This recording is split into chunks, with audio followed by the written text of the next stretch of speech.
instructions. Literally the only way to play together is to communicate, and if you don't... Asymmetric co-op doesn't just force communication, but it's also a great way of allowing player 2 for how to defuse the bomb. So player 1 has to describe the bomb. Player 2 then has to read out instructions for how to defuse it, and player 1 has to listen closely and follow those instructions. Literally the only way to play together is to communicate, and if you don't... Asymmetric co-op doesn't just force communication, but it's also a great way of allowing players of different skill levels to play together.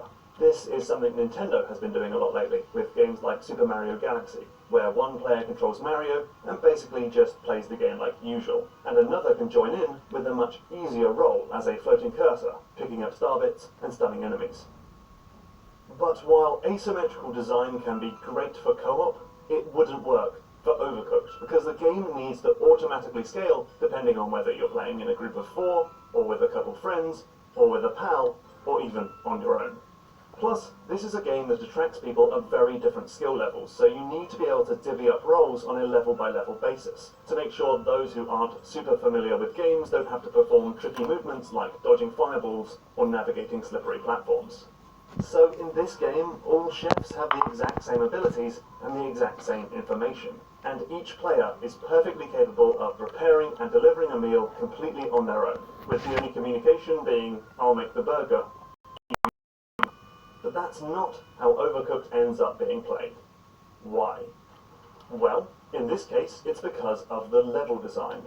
From the very first stage of Overcooked 1, we can see that the design of the kitchen, with this long island in the middle, makes it very tedious to get from the onions, to the chopping station, to the pot, to the conveyor belt.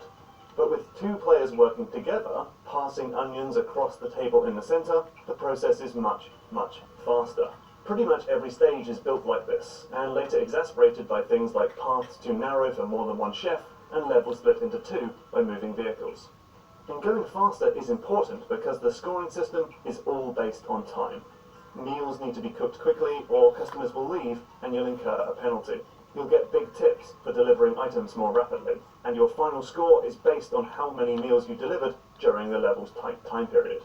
So the level design and the needs of the scoring system quite quickly splits players into distinct and asymmetric roles.